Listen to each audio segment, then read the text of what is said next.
बात करते हैं ह्यूमन न्यूरल सिस्टम के बारे में कि ह्यूमन न्यूरल सिस्टम क्या होते हैं एंड इसमें किस प्रकार से बॉडी का पूरा ओवरऑल बॉडी को कंट्रोल किया जाता है। तो न्यूरल सिस्टम में दो पार्ट्स, न्यूरल सिस्टम के दो पार्ट्स होते हैं, एक सेंट्रल न्यूरल सिस्टम और दूसरा peripheral neural system. Central neural system में दो पार्ट्स आएंगे, एक ब्रेन और एक स्पाइनल कॉर्ड आते हैं। अगर ब्रेन की बात करें तो ब्रेन में कौन कौन से पार्ट्स आएंगे, तो ब्रेन में एक first fore brain, mid brain and hind brain. Fore brain के कौन कौन से पार्ट होते हैं, तो सेरिब्रम और फैक्टरी लोब एंड डाइनसेफ्लॉन। और डाइनसेफ्लॉन कहाँ कहाँ मिलते हैं, तो थैलमस और हाइपोथैलमस के पास होते हैं। एंड मिड ब्रेन में कौन से पार्ट्स आते हैं, तो इसमें कॉर्पोरा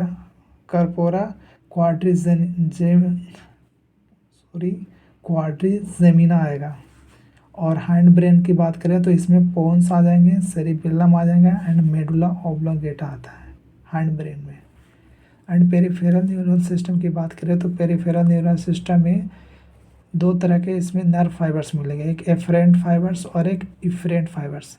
एफरेंट फाइबर्स जो होते हैं वह सिग्नल को सीएनएस यानी सेंट्रल नर्वस सिस्टम से टिश्यू या ऑर्गन तक सिग्नल को ट्रांसमिट करता है।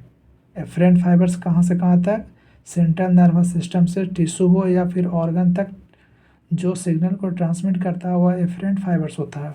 वही अगर इफरेंट फाइबर्स की बात करें तो इफरेंट फाइबर्स में क्या होता है, एफरेंट फाइबर्स का अपोजिट होता है। जैसे टिश्यू से और टिश्यू हो या फिर ऑर्गन्स हो, टिश्यू या ऑर्गन्स हो, उससे जो सिग्नल सीएनएस तक जाता है वो कौन लेके जाता है, तो एफरेंट फाइबर्स जाते हैं लेके।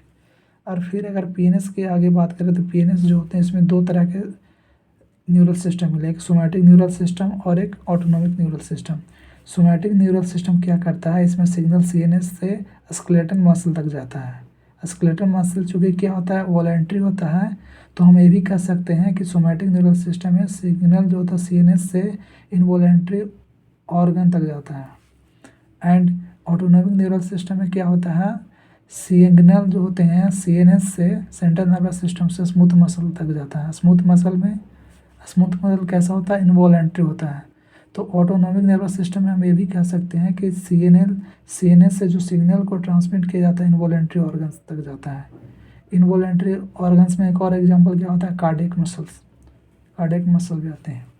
और ऑटोनॉमिक न्यूरल सिस्टम की बात करें तो ऑटोनॉमिक नर्वस सिस्टम में दो तरह के सिस्टम आएंगे, एक सिंपैथेटिक न्यूरल सिस्टम और एक पारासिम्पैथेटिक न्यूरल सिस्टम। पारासिम्पैथिक न्यूरल क्या होता है कि डेली यूज हो, मतलब कि सिक्रेशन होगा इसमें। और ये जो सिंपैथेटिक नर्वस सिस्टम होता है इमरजेंसी कंडीशन में सिक्रेशन होता है, वर्क करता है। सिंपैथेटिक